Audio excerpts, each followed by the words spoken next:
Priyanka గాంధీపై BJP MP చేసిన వ్యాఖ్యలపై youth Congress శాంతియుతంగా ధర్నా చేస్తే బీజేపీ కార్యకర్తలే వారిపై కర్రలు రాళ్లతో దాడి చేశారన్నారు ఎంపీ అనిల్ కుమార్ యాదవ్.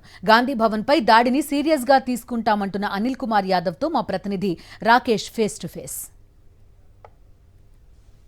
కాంగ్రెస్ అగ్రనేత ప్రియాంక గాంధీపై చేసిన వ్యాఖ్యల నిరసనగా ఈరోజు యూత్ కాంగ్రెస్ బీజేపీ ఆఫీసు ముట్టడిపోగా కొద్దిసేపటి క్రితం బీజేవైఎం కాంగ్రెస్ ఆఫీస్ ముట్టడికి వచ్చింది. ఈ నేపథ్యంలో ఒక టెన్షన్ వాతావరణం నెలకొన్న నేపథ్యంలో దీనిపైన మనతో మాట్లాడడానికి ఎంపీ అనిల్ కుమార్ యాదవ్ ఉన్నారు. సార్ చెప్పండి, ముందు మీరు నిరసనకు వెళ్ళారు, ఆ తర్వాత మేము ప్రతిఘటించామంటూ కూడా బీజేపీ చెప్తాం, ఏం చెప్తారు?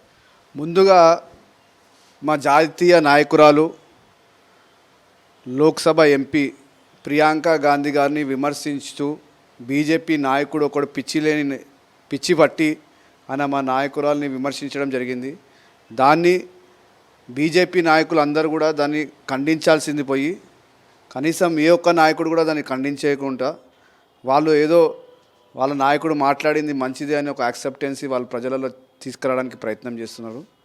దాన్ని మేము ఏమంటున్నామంటే ప్రజాస్వామ్యంలో బీజేపీ ఒక ఆలోచన విధానం ఏంటంటే మహిళలకు అంటే రెస్పెక్ట్ చేయడం కాకుండా రెస్పెక్ట్ ఇవ్వరు.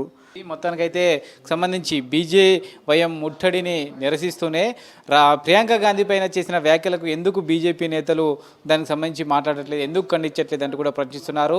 నిరసన చేసేందుకు శాంతియుతంగా ప్రయత్నించినప్పటికీ అక్కడ బీజేపీకి సంబంధించిన ముఖ్య నేతలే రివర్సు యూత్ కాంగ్రెస్ నేతలతో దాడి చేసి గాయపరిచారంటూ కూడా ఎంపీ అనిల్ యాదవ్ ఆరోపణలు చేస్తున్నారు. కెమెరా పర్సన్ క్రాంతి, రాకేష్ రెడ్డి, సాక్షి న్యూస్, హైదరాబాద్.